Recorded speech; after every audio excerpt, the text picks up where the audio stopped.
Hello నమస్తే welcome back to my YouTube channel వేసి paradise. I am Gajavalli Sai Sahiti. ఈరోజు Sankranti special పిండి వంటలు సిరీస్లో భాగంగా తీపి కాసాలు ఎలా చేసుకోవాలో చూపించబోతున్నాను. 4 ఇంగ్రీడియంట్స్ తోటి తీపి కాసాలు ఎలా చేసుకోవాలో చూపిస్తాను. వీడియో మొత్తం కూడా లాస్ట్ వరకు స్కిప్ చేయకుండా చూసారంటే క్రిస్పీగా ఉండే తీపి కాసాలని మీరు ఎంజాయ్ చేస్తారు. Let's begin the recipe process. First ఒక బౌల్ తీసుకొని అందులో మీరు చేయాలనుకునే కాసాలని బట్టి గోధుమ పిండి తీసుకొని అందులో వేడి నీళ్ళని కొంచెం కొంచెం చేర్చుకుంటూ చపాతీ ముద్దలాగా కలుపుకోవాలి. ఇక్కడ నేను 1 కప్ గోధుమ పిండి యూస్ చేశాను. ఇదే స్టేజ్లో మీకు నచ్చితే చిటికెడు ఉప్పు కూడా యాడ్ చేసుకోవచ్చు. నేనైతే వేయలేదు. ఇలా రెడీ అయిన పిండిని ఒక 10 మినిట్స్ పక్కన పెట్టుకోవాలి. 10 మినిట్స్ తర్వాత ఏదైనా ఒక సాఫ్ట్ సర్ఫేస్ మీద గోధుమ పిండిని చల్లుకుంటూ పిండిలో నుంచి కొంచెం కొంచెం క్వాంటిటీని తీసుకొని చపాతీలాగా రోల్ చేసుకోవాలి.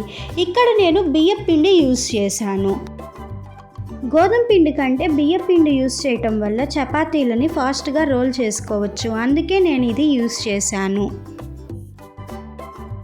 మీలో ఎవరికైనా చపాతీలు తినటానికి చాలా ఇష్టం, చేసుకోవటానికి చాలా కష్టంగా అనిపిస్తుందా? కమెంట్ చేసి చెప్పండి. కమింగ్ వీడియోస్లో చపాతీ చేసుకోవటానికి ఇంత కష్టం లేకుండా ఈజీగా చేసుకునే మెథడ్ చూపిస్తాను. మిస్ అవ్వకుండా ఉండాలంటే వెంటనే సబ్స్క్రైబ్ చేసుకొని బెల్ ఐకాన్ని యాక్టివేట్ చేసుకోండి. మీరు నా వీడియోస్ని అందరికీ షేర్ చేశారు అంటే చాలా సపోర్టింగ్గా ఉంటుంది. ప్లీజ్ షేర్ చేయండి. చూడండి, చపాతీ చూడటానికి ఇంత థిక్నెస్లో ఉండాలి. ఇప్పుడు పిజ్జా కట్టర్ కానీ నైఫ్ కానీ స్పూన్ కానీ తీసుకొని ఇక్కడ చూపిస్తున్న విధంగా కాజాల షేప్లో కట్ చేసుకోండి. ఇలా కట్ చేసుకున్న కాజాలన్నిటినీ కూడా పక్కన పెట్టుకోండి. ఇప్పుడు స్టవ్ మీద ఒక కడాయి పెట్టుకొని డీప్ ఫ్రైకి సరిపడా ఆయిల్ వేసుకొని హీట్ అయిన తర్వాత రెడీగా ఉన్న కాజాలన్నిటినీ వేసుకొని మీడియం ఫ్లేమ్ మీద గోల్డెన్ బ్రౌన్ కలర్ వచ్చేంత వరకు ఫ్రై చేసుకోవాలి. ఇన్ కేస్ మీకు కాజాలు క్రిస్పీగా తినటం ఇష్టం లేకపోతే లైట్ గోల్డెన్ బ్రౌన్ కలర్ రాగానే కాజాలని తీయండి. ఇలా రెడీ అయిన కాజాలన్నిటినీ కూడా పక్కన పెట్టుకోండి. ఇప్పుడు బెల్లం పాకం రెడీ చేసుకుందాం రండి. మనం 1 కప్ గోధుమ పిండి తీసుకున్నాం కాబట్టి 1 కప్ బెల్లం తీసుకోవాలి. అందులో 1 టేబుల్ స్పూన్ వాటర్ వేసుకొని మధ్య మధ్యలో మిక్స్ చేసుకుంటూ ఒక తీగ పాకం వచ్చేంత వరకు వెయిట్ చేయాలి. చూడండి, ఇలా లేత తీగ పాకం వస్తే సరిపోతుంది.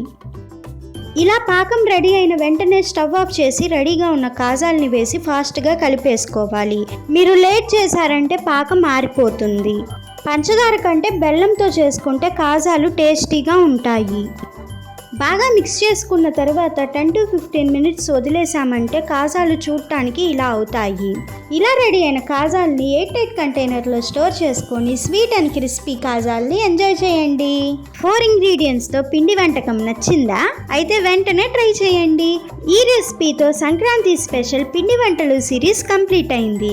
ఇలాంటి ఇంకెన్నో సిరీస్ మీ ముందుకి రాబోతున్నాయి. Stay tuned for more interesting recipes. Please do watch, like, share, comment and subscribe to my YouTube channel. Thank you for watching. Bye bye.